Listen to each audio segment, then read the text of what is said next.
بسم اللہ الرحمن الرحیم۔ السلام علیکم میرے پیارے دوستو۔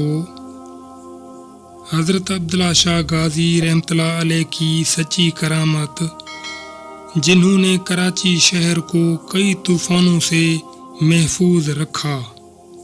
عبداللہ شاہ غازی رحمۃ اللہ علیہ کے مریدوں اور کراچی کے مقامی لوگوں میں ایک روایت نسل در نسل چلتی آ رہی ہے۔ ان کے مرید اس بات پر مکمل یقین رکھتے ہیں کہ بزرگ کے تحفظ میں ہونے کی وجہ سے اس شہر کو کوئی نقصان نہیں۔ اللہ کے ولی بندے عبداللہ شاہ غازی کے کراچی آمن سے پہلے کراچی بہت طوفانوں کی زد میں رہتا تھا، اور ان کی دعاؤں کے طفیل سے یہ شہر کراچی آج تک سمندری طوفان اور ہر قسم کی سمندری بلاؤں سے بچا ہوا ہے۔ کراچی میں شدید طوفان کی کئی پیشن گوئیاں ہوئیں، مگر کوئی طوفان ساحل سے ٹکرانے سے پہلے ہی مر گیا۔ کسی نے اپنا رخ تبدیل کر لیا، کسی کی شدت کراچی سے ٹکرانے سے پہلے اتنی کم ہو گئی کہ کراچی ہر حال میں محفوظ رہا۔ سن 760 کا ایک دن تھا جب سمندر کنارے مچھروں کی ایک چھوٹی سی بستی میں ہر طرف افراتفری کا عالم تھا۔ خوف و دہشت کے مارے لوگوں کے چہروں پر ہوائیاں اڑتی دکھائی دے رہی تھی۔ کچھ لوگ اپنی کشتیوں کو باندھنے اور شکار کی گئی مچھلیوں کو محفوظ کرنے کی کوشش میں مصروف تھے۔ کچھ سہمے ہوئے لوگ اپنی اپنی جھونپڑیوں میں اپنے سامان کی حفاظت میں مصروف تھے۔ ان کی نظریں بار بار کبھی سامان اکٹھا کرنے پر اور کبھی دور سمندر کے اوپر اٹھتے ہوئے گہرے اور خوفناک کالے بادلوں کی طرف جاتی تھی، گویا کہ مچھروں نے تمام عمر انہیں سمندروں میں مچھلیاں پکڑتے اور کشتیاں چلاتے گزار دی تھی، مگر انہوں نے کبھی ہوا اور سمندر کا مزاج اتنا خراب نہیں دیکھا تھا جتنا آج نظر آ رہا تھا۔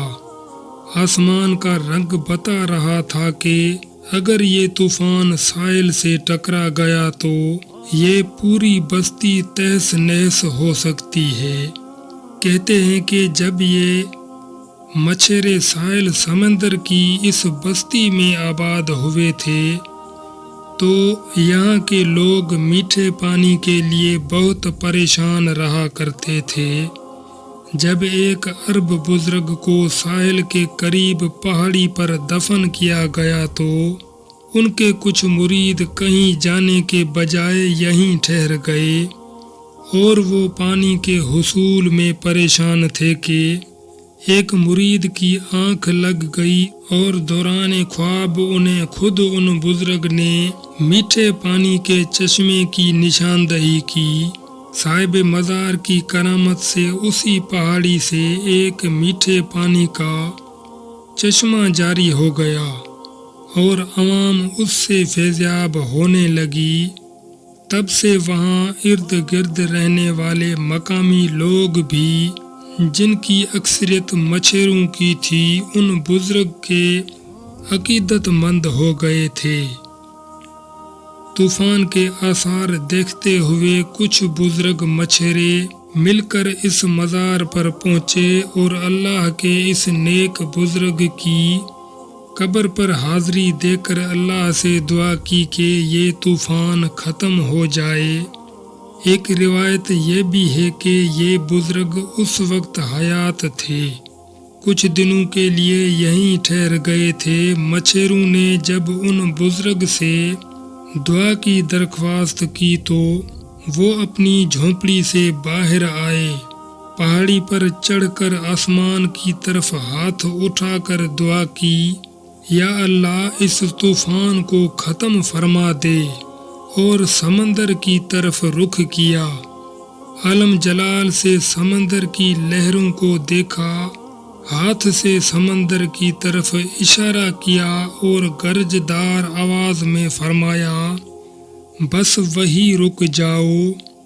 دوسری روایت کے مطابق مچھیروں کی دعا کے بعد ایک غیبی آواز آئی تھی۔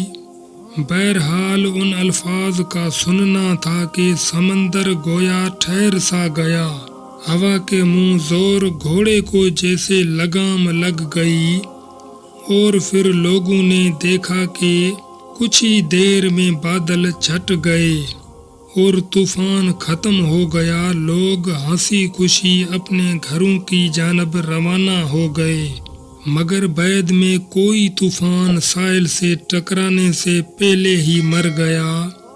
کسی نے اپنا رخ تبدیل کر لیا اور ٹھٹا بلوچستان یا گجرات کی ساحلوں سے جا ٹکرایا۔ کسی کی شدت کراچی سے ٹکرانے سے پہلے اتنی کم ہو گئی کہ کراچی ہر حال میں محفوظ رہا۔